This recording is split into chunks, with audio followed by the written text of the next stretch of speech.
Hi friends, welcome to tasty castle. ఈరోజు మన ఛానల్లో ఆలూ కుర్మా చేస్తున్నానండి. ఈ కుర్మాని చాలా సింపుల్గాను టేస్టీగాను చేసుకోవచ్చు. దీన్ని రైస్, రోటీ, వెజ్ పులావ్ వీటితో తినడానికి చాలా బాగుంటుంది. తప్పకుండా ట్రై చేయండి.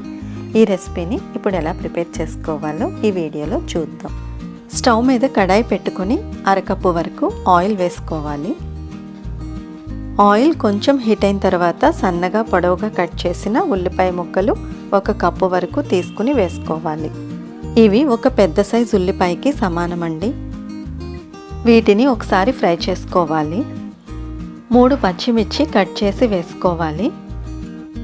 2 రెమ్మల కరివేపాకు వేసుకోవాలి.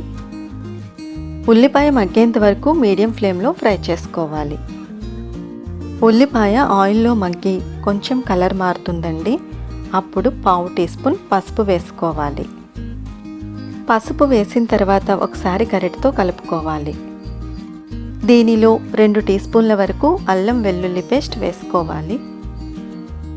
అల్లం వెల్లుల్లి పేస్ట్ పచ్చివాసన పోయేంత వరకు 2 నిమిషాల పాటు లో ఫ్లేమ్లో ఫ్రై చేసుకోవాలి. ముందుగా 1/2 కేజీ దుంపలు తీసుకుని ఉడికించి వాటిపై ఉన్నటువంటి పొట్టు తీసి ముక్కలుగా కట్ చేసి దీనిలో వేసుకోవాలి. ఈ ముక్కలు మరీ పెద్దవి కాదు, చిన్నవి కాదు, వీడియోలో చూపించిన విధంగా కట్ చేసుకోవాలి. 2 టీ స్పూన్ల వరకు కారం వేసుకోవాలి. 1.5 టీ స్పూన్ వరకు ఉప్పు వేసుకోవాలి. ఉప్పు మీ రుచికి సరిపడినంత చూసుకుని వేసుకోండి. దీన్ని మనం 2-3 నిమిషాల పాటు లో ఫ్లేమ్లో ఫ్రై చేసుకోవాలి. ఇప్పుడు మనం దీనిలో 1 కప్పు వరకు నీళ్లు వేసుకోవాలి. కూరని ఒకసారి బాగా కలుపుకొని మీడియం ఫ్లేమ్లో ఉడికించుకోవాలి. కూర దగ్గరగా అవుతుండగా 1 teaspoon garam masala powder వేసుకోవాలి. మసాలా అంతా కలిసేలా కూరని బాగా కలుపుకోవాలి. దీనిలో గరం మసాలాకి బదులుగా చికెన్ మసాలా పౌడర్ని కూడా వేసుకోవచ్చు. కూర కొంచెం చిక్కబడి ఆయిల్ పైకి తేలేంత వరకు లో ఫ్లేమ్లో ఉడికించుకోవాలి.